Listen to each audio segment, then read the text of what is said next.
Hey there, Coastal Bend. It is meteorologist Carly Smith. Here's your weather impact update now on this Friday. Hooray! It is currently 10:20 a.m. and we are talking about fall-like temperatures into next week. The cooler air does arrive on Wednesday. So here's that cold front that will be moving through the region moving through the southeast today. High pressure sets up as we head into the weekend. That's why our temperatures are going to be warmer over the weekend. We are going to notice more moisture, a very low chance for a shower, more so Sunday, but the biggest thing you're going to notice on Sunday is wind. The wind really picks up as the low pressure system forms to the west and high pressure stays in place to the east. As that happens, the wind ramps up across Texas. We are expecting possibility of 40-mile-per-hour wind gusts Sunday and Monday. The cold front, the first front, moves through on Monday. We do have a chance of rain with this front. It doesn't look overly impressive. Rainfall totals would be around 1/4 of an inch or less, but there is going to be some rain out ahead of the front. Windy conditions as well, but the wind calms down quite a bit once the front passes. The remnants of Sarah are going to be pulled up ahead of this front and impact the southeast, but not Texas. It won't be in place with enough time for us to get any boost in our rainfall from the Sarah remnants. I say remnants because that tropical storm that is named Sarah is going to move into the Gulf, but it's going to be torn apart by wind shear. So no issues there except for heavy rainfall across portions of the southeast. We see a secondary surge of cooler air. I'm marking it as another cold front. The wind picks up. It stays mostly out of the north, but our wind picks up as we head into Wednesday behind the cold front, and we are going to see some stronger winds as high pressure starts to build over to the west initially there on Wednesday. That's going to help filter in that cooler air Wednesday, Thursday, and even into Friday. But high pressure is going to start to return some sunshine into the weekend, and we'll slowly start to see temperatures warming into next weekend. But for now, yes, definitely a warm up this weekend. We're talking highs in the mid and upper 80s, both Saturday and Sunday. Cold front number 1 drops lows to around 60 degrees. Cold front number 2 drops highs and lows to seasonal normals, if not below our seasonal normal. That average high for today, this is specifically for today, is 76 degrees. The average low is 56.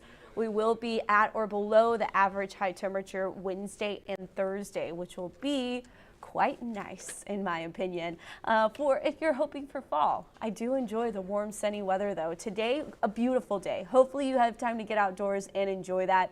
But just a heads up, again, Sunday and Monday ahead of the front are southerly winds, our onshore winds. It's going to create rough conditions out on the water, rough seas. Be ready for that. We are going to see gusts 40 miles per hour. Definitely will have some small craft advisories Sunday and Monday. Could see some gale warnings as well, especially for the Gulf water. Tuesday, pretty light wind. Wednesday is when we get that surge of colder air, and that's going to be 10 to 20 miles per hour out of the north behind that secondary front.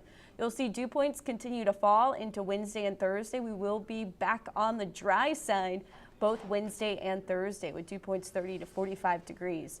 As far as Tropical Storm Sarah goes, it is still a tropical storm at this point in time. It's going to meander slowly over Central America and quickly weaken as it moves across the Yucatan Peninsula. So we are not anticipating more than a remnant low in the Gulf of Mexico, and then watch what happens. Here's where it's looking nice and strong, right? As it hovers over Central America, then the remnants, watch, they get torn apart as our cold fronts create a lot of wind shear. And that's going to be that moisture stream though, that energy is still going to produce some rainfall, which has higher rainfall totals across southern Louisiana, Mississippi, Alabama, southern, kind of southwestern Georgia, and then into portions of northern Florida and the panhandle of Florida. Expected to see some of the higher rainfall thanks to tropical moisture that was once part of Sarah. In our 7-day forecast here locally, it's the wind you got to be ready for on Sunday and Monday. Chance of rain on Monday, not a lot, but a chance. And then as you see, sunshine does return with the cooler and drier air on Wednesday and Thursday, so it should make for some really pretty days, especially Thursday. Looking forward to that. If you have any questions, please post them in the comments below, but this is going to be it. Actually, I'm going to end with one more graphic.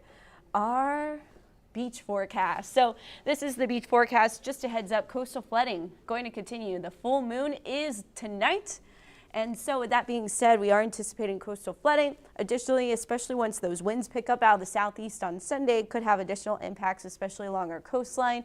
This coastal flood advisory is for all locations along the coast, our bays, and the Laguna Madre as well. So some of the roads and those locations could have water up on them. But at the beach, high tide will be at 5:46 p.m. on Saturday. So it'll be rising throughout the day, and then 7 p.m. on Sunday. Thanks, y'all, and have a wonderful weekend. I'm meteorologist Carly Smith, signing off.